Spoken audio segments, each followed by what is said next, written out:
आँख भी खोलनी पड़ती है उजाले के लिए, आँख भी खोलनी पड़ती है उजाले के लिए, केवल सूरज के निकलने से अंधेरा नहीं जाता।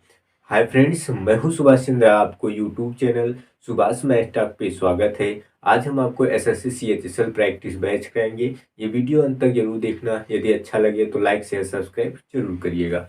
तो आइए ध्यान से देखते हैं। पहला प्रश्न ये है कि तीन संख्याओं का जो रेशियो है, अनुपात है, वो 3:4:5 है और उनका लघुत्तम समापवर्ती अर्थात एलसीएम जो दिया है वो 1800 है। तो दूसरी संख्या क्या होगी? दूसरी संख्या पूछ रहा है। तो यहाँ पे आप ध्यान से देखिए, जो हमारी वैल्यू है वो कितना है? 3:4:5 है। जो वैल्यू दिया है वो कितना है? 3:4:5 है।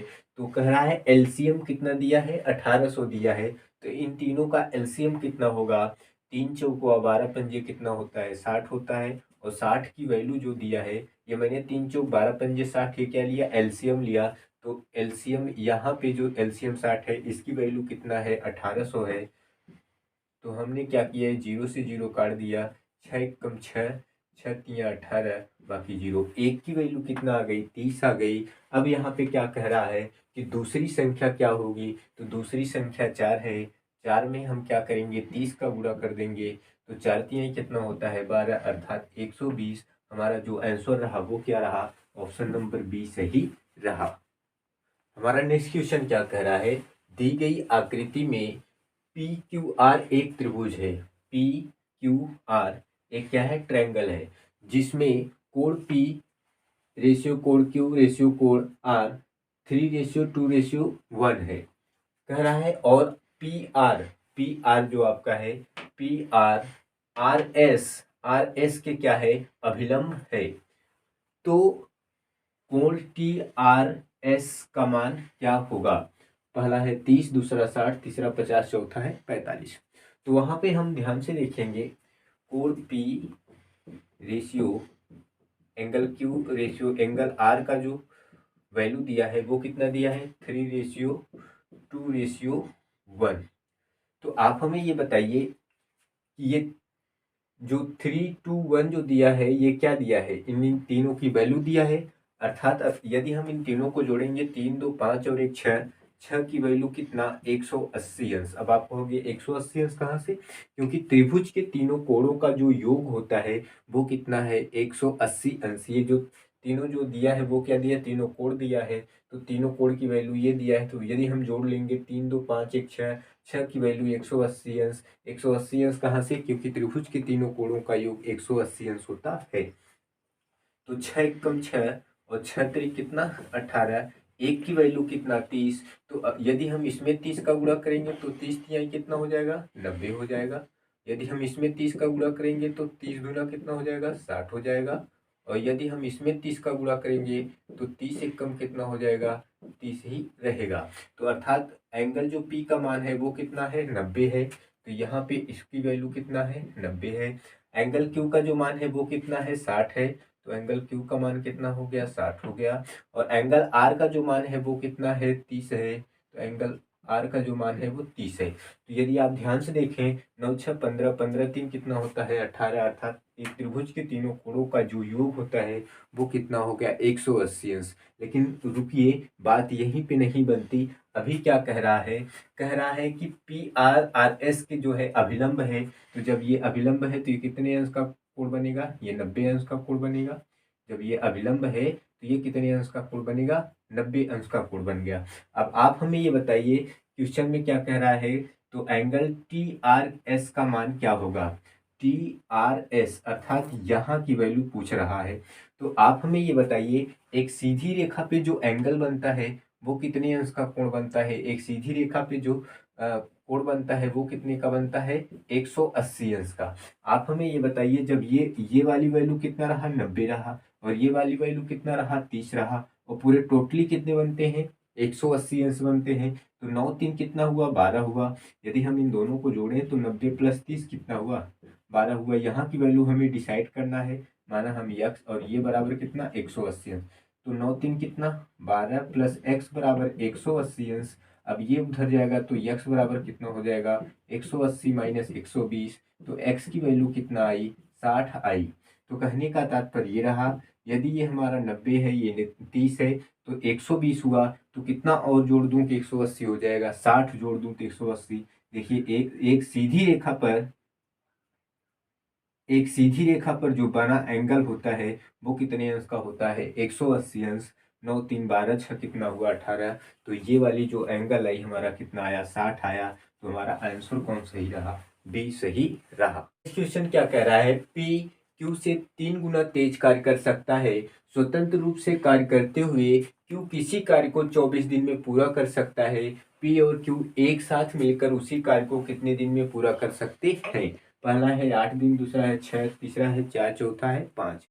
क्वेश्चन क्या कह रहा है, पी क्यू से 3 गुना तेज कार्य कर सकता है और स्वतंत्र रूप से क्यू कितने दिन में कर रहा है, 24 दिन में पूरा कर रहा है। क्यू जो है वो 24 दिन में पूरा कर रहा है और पी जो है क्यू का इसका 3 गुना काम कर रहा है, तो 3 गुना काम करेगा अर्थात 8 दिन में काम करेगा।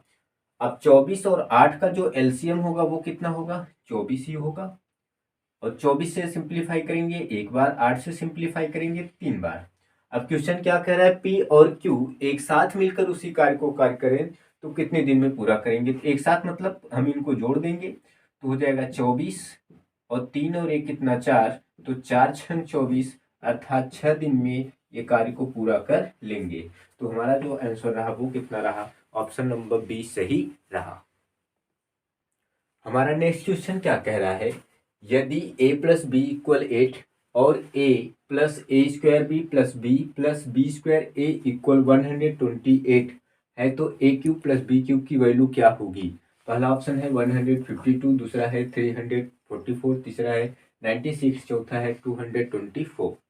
तो यहाँ पे आप ध्यान से देखिए, a प्लस बी की वैल्यू कितना दिया है, 8 दिया है। ये वैल्यू पूरी कितने दिया है, 128 दिया है। तो इसी को हम ध्यान से देखते हैं। तो a और प्लस बी को मैं एक साथ लिख सकता हूँ, बिल्कुल लिख सकता हूँ। ये जो है आपका a प्लस बी एक साथ हम लिख सकते हैं प्लस। अब आप हमें बताइए a स्क्वायर बी में और यहाँ b स्क्वायर a में ये दोनों में कॉमन क्या है। a स्क्वायर बी में b स्क्वायर a में कॉमन क्या है, यहाँ पे ध्यान से देखिएगा 2 a बार है और 2 बार क्या है, b है। तो यहाँ पे a और b कॉमन ले लेंगे। जब इसमें से 2 a बाहर गया, 2 a था, एक ए बाहर गया तो एक ए बचा और यहाँ पे क्या बचा, बी, बी कॉमन हो गया। और प्लस यहाँ पे 2 बी बार था, एक बी बाहर गया, एक बी बचा और ए भी बाहर गया, तो यहाँ क्या बचा, बी बचा। अर्थात यहाँ पे क्या रहा, 128। तो ए प्लस बी की वैल्यू कितना है, 8 है और प्लस ए बी और ये भी वैल्यू कितना है, 8 है और बराबर 128। अब ये जो प्लस है उधर जाएगा माइनस होगा, तो ए बी मल्टीपल 8 इक्वल कितना, 128 माइनस 8, क्योंकि ये जो प्लस था उधर जाएगा माइनस होगा। तो ए बी मल्टीपल 8 इक्वल 120 और 2 से 8 से जब काटोगे तो कितनी बार जाएगा, 15 बार। अर्थात ए बी की वैल्यू कितनी आई, ए बी की वैल्यू 15 आई। अब क्या कह रहा है, तो यहाँ पे हमें ए क्यूब प्लस बी क्यूब पूछा है। ए क्यूब प्लस बी क्यूब का फार्मूला हमने आपको बताया था, क्या, ए प्लस बी का होल क्यूब माइनस 3ab और ब्रैकेट में ए प्लस बी। तो आप हमें बताइए ए प्लस बी का वैल्यू क्या है, 8 है। तो यहाँ पे 8 का क्यूब और माइनस 3 गुणे ए बी की जो वैल्यू अभी आपने निकाला कितना पाया, 15 पाया और गुणे ए प्लस बी की वैल्यू कितना, 8। तो आप हमें बताइए 8 अट्ठाई 64 अट्ठे कितना हो जाएगा, 512 और माइनस 15 अट्ठू 120, 120 12 तिहाई कितना हो जाएगा, 36 अर्थात 360। इसमें से इतना घटाओगे तो हो जाएगा 152। तो यहाँ पे कॉसेक थीटा बराबर दिया है। तो आप हमें ये बताइएगा, ये जो डायग्राम है ये आपका परपेंडिकुलर है, ये आपका हाइपोटेनस है, ये आपका बेस है। तो कॉसेक थीटा बराबर होता है हाइपोटेनस अपॉन परपेंडिकुलर। हाइपोटेनस कितना है, X square plus Y square और परपेंडिकुलर कितना है, X square minus Y square. तो आप हमें बताइए बेस क्या आएगा, दोनों को सॉल्व करोगे तो 2xy आएगा। अब क्या कह रहा है, टेन थीटा का मान निकाल दीजिए। टेन थीटा बराबर होता है परपेंडिकुलर अपान क्या होता है, परपेंडिकुलर अपान बेस होता है। तो परपेंडिकुलर कितना है, X square minus Y square और अपान 2xy। ऐसा किस ऑप्शन में है, तो ऐसा ऑप्शन नंबर ए सही है। तो आइए अब ध्यान से ये देख लेते हैं कि ये दोनों सॉल्व करने के बाद कैसे कितना ये आया। तो आइए ध्यान से देखते हैं। तो आप हमें ये बताइए, ये वाली वैल्यू हमें यदि निकालनी है, ये आपका बेस है, ये वैल्यू निकालनी है, तो बेस इक्वल क्या हो जाएगा? बेस इक्वल हो जाएगा हाइपोटेनस का वर्ग अर्थात एक्स प्लस वाई का होल वर्ग, एक्स स्क्वायर वाई स्क्वायर का होल वर्ग, और माइनस परपेंडिकुलर का होल वर्ग अर्थात x square minus Y square का होल वर्ग। तो आप हमें ये बताइए, ए प्लस बी का होल वर्ग बराबर क्या होगा? A square plus B square plus 2ab। अब यहाँ पे मैं प्लस माइनस डायरेक्ट कर दे रहा हूँ।